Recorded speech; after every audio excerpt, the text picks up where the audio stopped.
Good day, Internet. This is your host, Mr. G63, and I'm coming to you again with a few hints and tips for 7 Days to Die. Now, you may notice that in 7 Days to Die, getting ahead of this game can be a bit difficult. So I'm going to be sharing with you some of the hints and tips that I use in my game. I hope you guys learned something and enjoyed this video. Let us begin. Right, guys, so the first thing that you're going to be interested in is how you are going to be speccing in 7 Days to Die. Now, when we are playing the single player, you need to be sort of a general all-rounder. Now, in this, I have got a few perks and that I tend to use more often than others. Those are for my specific style of playing, but general use perks can come in very handy. So I'm going to go over a few of them with you, and you can decide for yourself whether or not these are going to be useful for you.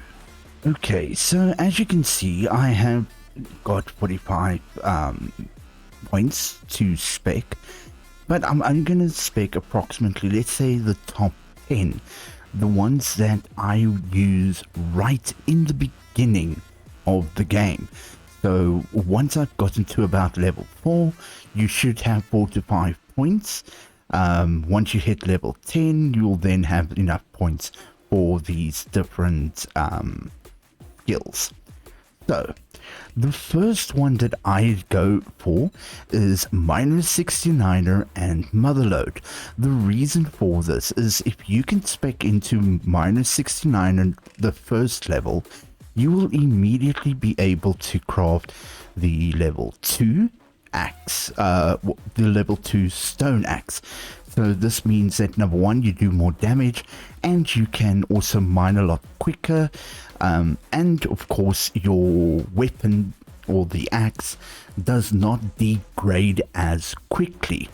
The next one that we are going to be looking at is, of course, Sexual Tyrannosaurus. Now, this one increases your stamina by reducing your melee and tool stamina usage by 8% and your power attacks by 15%. So this gives you a very good start off with not only mining and harvesting resources, but also gives you a little bit of a boost in your melee versus the Z's. The next perk that you're going to be going into is in Fortitude. So here I cannot express loudly enough how important Iron Gut is. So one of the biggest pains in 7 Days to Die is constantly having to look for food and water. But by going into level 1 Leaky Gut, your stomach health isn't perfect, but it's better than the average wastelander. You reduce your food and water loss from physical exertion by 5%. So this is a very important perk to have right in the beginning as well, because this way your food and water will last significantly longer. The next one that I like to have, but is not really a rule, is of course cardio. So you can go into level 1 of cardio by selecting rule 1 cardio hiker. Now this will increase your stamina regen by 10%. So you can then keep running from zombies for longer, and also you'll also increase your stamina or your stamina regeneration by 10%, which means you can fight for longer without having to run away.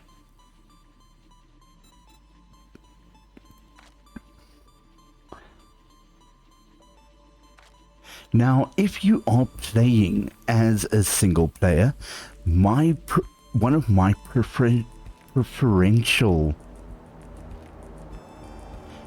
Now, if you are playing as a single player, one of my preferential skills is going into intelligence and taking at least the first level of advanced engineering.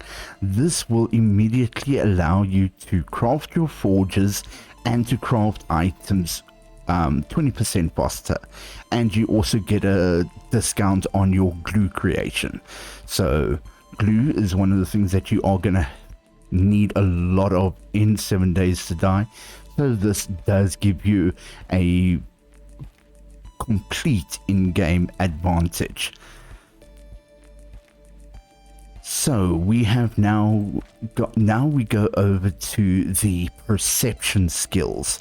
Now here is where I'll go at least one level into Lucky Looter and one into Salvage Operations. The reason for this is that with Lucky Looter number 1, you can get an additional 5% loot bonus from containers that you open personally, and you can loot faster. You will note that when you loot certain containers, they can take up to 5 seconds to open up and search through. This gives you a 10% decrease in that time, so that is freaking awesome, and it allows you to quickly go through things, especially if you can hear that a zombie is on its way. Now, once you have gotten those perks down, I normally recommend to new players to go for Parkour. Now, the thing with Parkour is that it increases your fall damage distance. So when you're playing, you might notice that jumping off a small wall can give you a sprain or a broken leg, whereby with number 1, it allows you a little bit more safety net to be able to jump off buildings and that, to get away from hordes of zombies. And then last but not least, another of the skills that I really like is the Penetrator. So basically what this allows you is to ignore 10% of armor with firearms as well as archery. So in the beginning, when you are mainly relying on bows and arrows because you don't have a lot of ammo, piercing shot will help you get through that armor by ignoring 10% of it. So that is basically the beginning setup. Once you have gotten those down, then I feel that you have got a very good, well-rounded character, and then you can start specializing into however you want to build. For example, if you want to go into building, you can then focus on intelligence. If you want to be a looter, focus a lot on perception. If you want to go into mining, etc., you can go into strength. Now, when we are playing multiplayer game, one of the tips that I can give you is choose your role. So when it comes to choosing your role, I like to categorize your player group in one of 4 different roles. So first role is going to be your scav. Your scav is going to be focused more on looting, salvaging. So your skills under under perception, things such as Lucky Looter, Salvage Operations, those are 2 skills that he is really going to want to get up as high as possible. Another skill that a lot of people overlook is the one under intelligence, known as Daring Adventurer, as well as Better Barter. Now, I will be going into why Better Barter is a very important skill a little bit later on in this episode. So with Daring Adventurer, you can see over here on level 4 that you can get 2 quest rewards and get 20% more dukes when completing a quest. Now, for those of you who do not know, yes, quests can actually help level you up remarkably quickly. Unlike someone who goes into building or mining, where they will get small amounts of XP over a long period of time, the looter, the scaver, will find massive amounts of XP over short periods of time. So the next role that you can look at is the builder. Now, people know me mainly as a builder type player in 7 Days to Die. Give me enough time, I'll build you a base fully kitted with electronics, traps, lights, vehicles, you name it. Now, for this, I normally recommend going as far as you can into advanced engineering, so all the way down to advanced engineer, and then grease monkey going just down to the 4th level grease monkey. So this allows you to build 4x4s. It also allows you to create stacks of gas cans and quality 4 level batteries. Now, another quick tip that I can give you guys here is that when you are building things like vehicles or workbenches and chem stations where you need to use tools, use the lowest level tool battery that you can, because regardless of the level of the items that you are putting into the workbench or into your vehicle, it does not change the stats of the vehicle. So just keep that in mind. The next role is of course the miner. Logically, Miner 69er and Motherload are going to be two of the most important skills that your character is going to need. So let's quickly have a look. On Miner 69er level 5, you are a legendary Miner 69er and can find juicy center of any rock faster than a horny bullfrog. I love that. Increase damage by 50% and block damage by 150% with any axe, pick, shovel, chainsaw or auger. So you will be able, when people ask me what's the difference between Motherload and Miner 69er, very simple. Miner 69er gets you to harvest quicker, while Motherload gets you to harvest more. So as you can see here with level 5 Motherload, mining is second nature to you and you can find the Motherload anywhere you go. Harvest 100% more from ore, stone, terrain blocks, trees with any axe, pick, shovel, chainsaw or auger. Now, one of the complementary skills or perks that can go with these two is Sexual Tyrannosaurus. The reason that you might want to go into this is because this basically controls your stamina. So if you want to be able to mine all day and mine all night, remember that Sexual Tyrannosaurus will keep your stamina up high enough so that you can do that.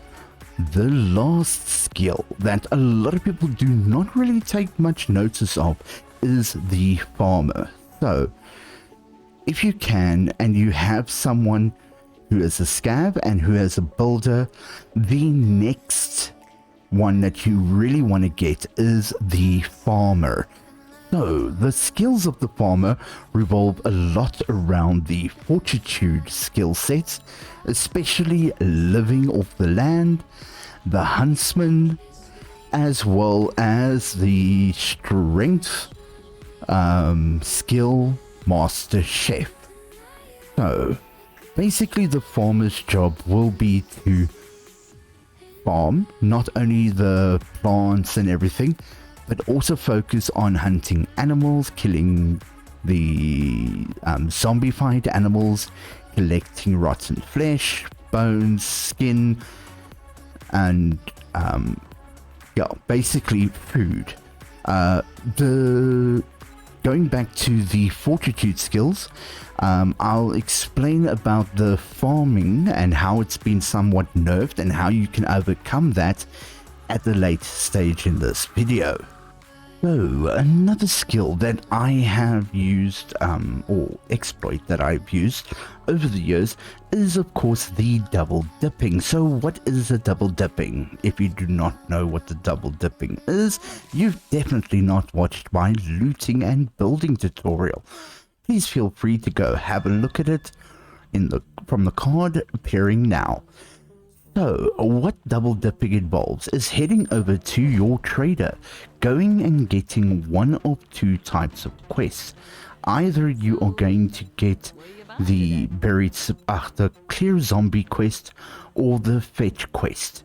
Now, this is how it's going to work. I've got a bit of a problem. So, once you've accepted the quest, head over to the location that the quest is at and don't start it. So you'll see when you get here, you can press E to start the quest. Do not start the quest. What you should do right now is proceed to start looting. So let's quickly have a look in my backpack. I've got one piece of wood, which I'm going to throw away. And we're going to start looting. I just want to show you guys exactly how much extra loot you can get from this. Okay, so I'm just going to put down these two storage boxes. So I'm going to call this one, let's call this first loot. And this one, second loot. There we go. So let us quickly go through and get what we can.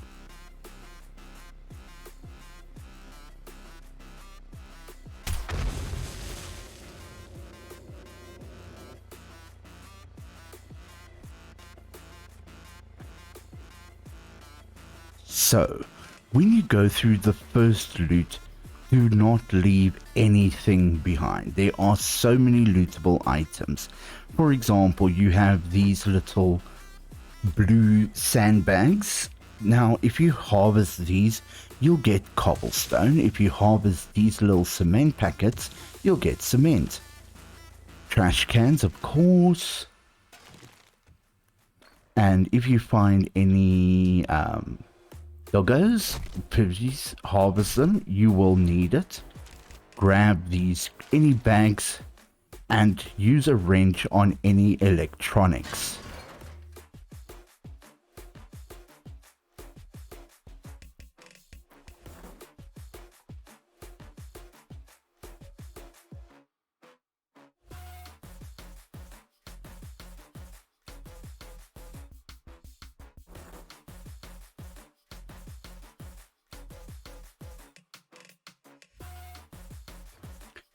So now you can see from the first loot round, we've gotten quite a bit of loot, and I literally scavenged everything in that building. Every single light bulb, every single electronic appliance, you name it, I got it. As you can see, there is quite a bit of loot available. So now once we've done all of that, now we go and activate the quest. And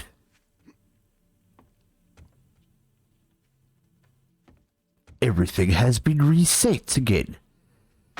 So once again, doggies kill themselves, I'll harvest them.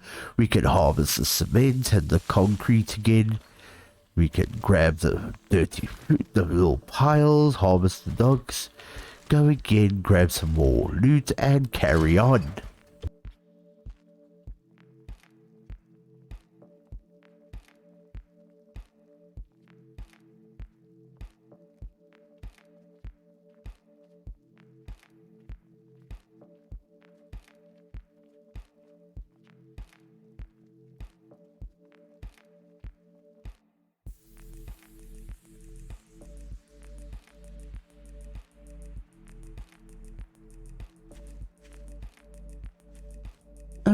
bugger. Looks like they destroyed my loot. But as you can see, not much to worry about. I got a few extra books. And of course, I've got the White River supply. So let's take that back to the trader. So while we head back into the trader, another little piece that I may have mentioned earlier is of course skills. So if you have got the better barter skill and the daring adventurous skill, you can get an additional reward as well as more dukes for your quests. So for example, we can have a choice here. We have got a muzzle brake or we've got 100 ammo. Now for me, because we are in the beginning of the game, let's go for the ammo. So that is the quest line double dip. So accept your quest, go to the quest site, but do not accept the quest until you have completely looted the entire building. Another one, or should I rather say another way that we can double dip in 7 Days to Die is Horde Night. Now, for those of you who do not know, you can actually double dip on a Horde Night. Now, Mr. G, why on earth would we want to do that? Very simple. Not only is that a good way to farm XP, but it's also a brilliant way to get additional loot. So in a Horde Night, when the zombies die, say some of them have the opportunity to drop loot bags. So what you do, if your setup is right and you have a very successful Horde Night, you may find that you run out of zombies. Then what you do is you basically jump out of 7 Days to Die, log back into the server, and you can restart Horde Night. So that's just another little tip from me to you regarding double dipping. Now, another thing in 7 Days to Die is that during your looting and questing, you may come across books. Books such as The Art of Mining, The Ranger's Guide to Archery, Shotgun Messiah, Sniper, etc., etc. Now, at first glance, you might not think that these are very important. However, I cannot stress the number of times reading a book has saved my life. So, if you want to see the benefits of these books, you head over to your skills tab, click on perk books, and here you can see all the variants of books that are available. Now, just having the books themselves can help you, but having the complete set of books opens up an 8th additional bonus. For example, one of my personal favorites is the Sniper.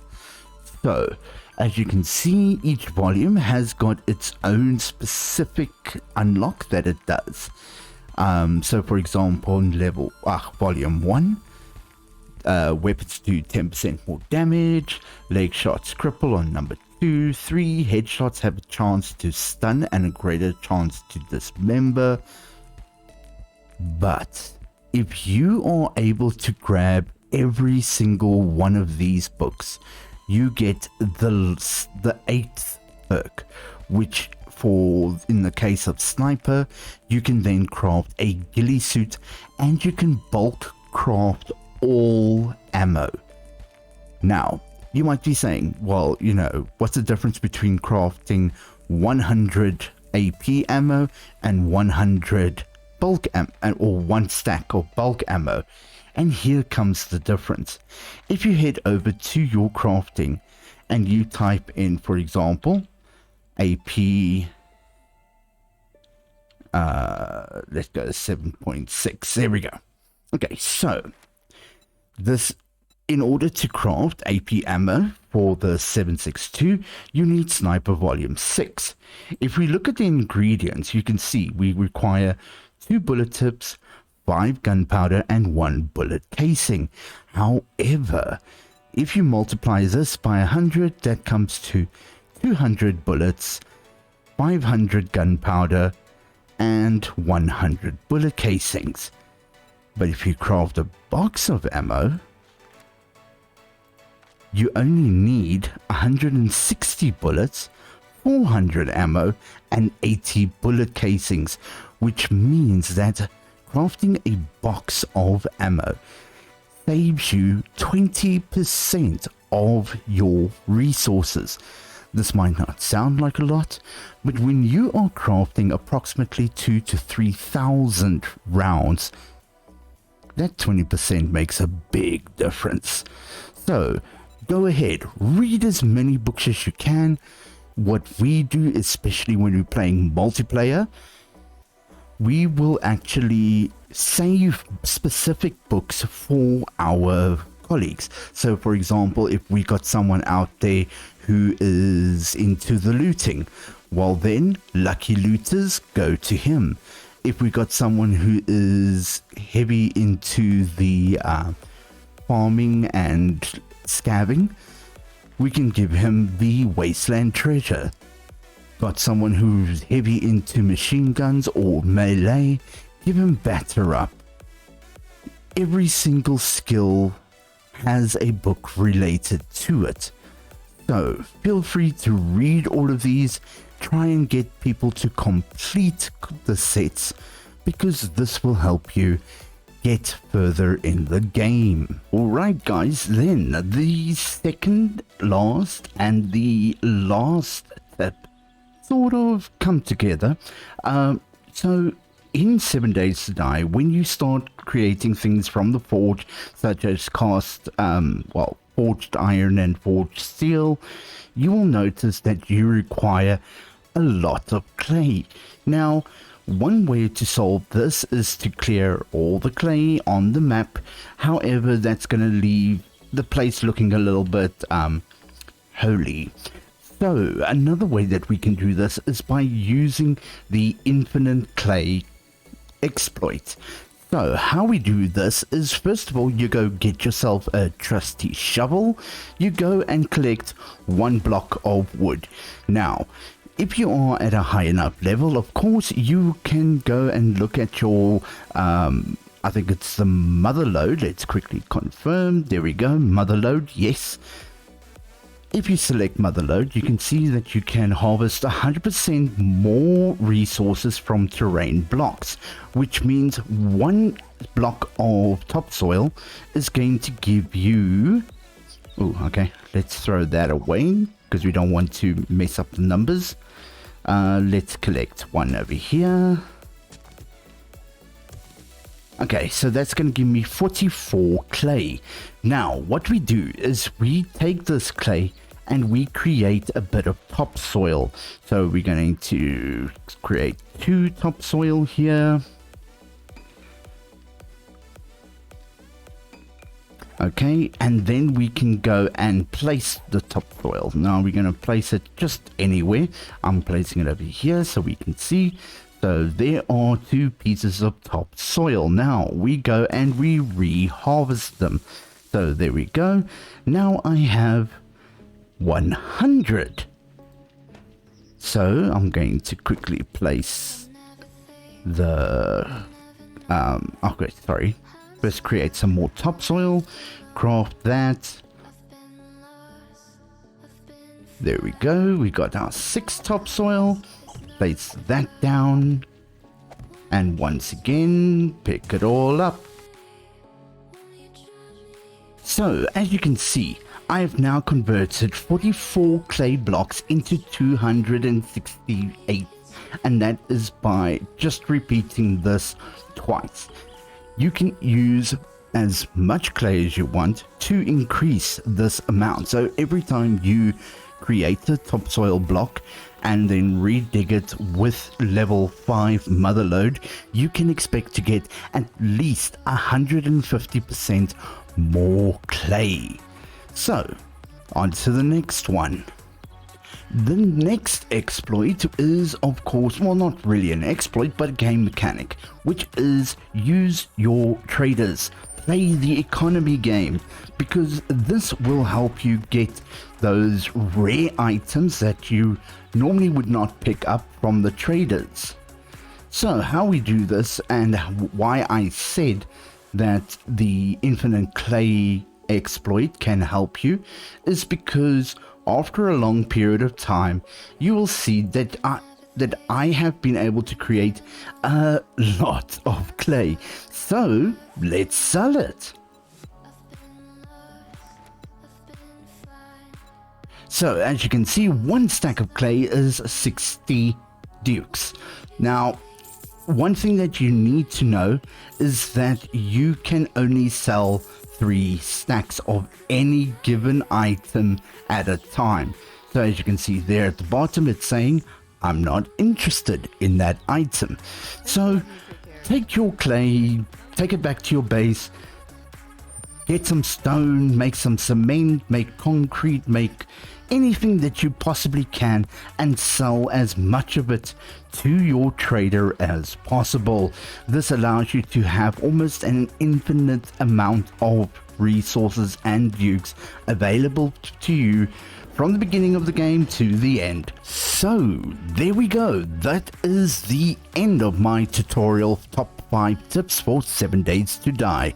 If you enjoyed this video, please do not forget to hit that like button.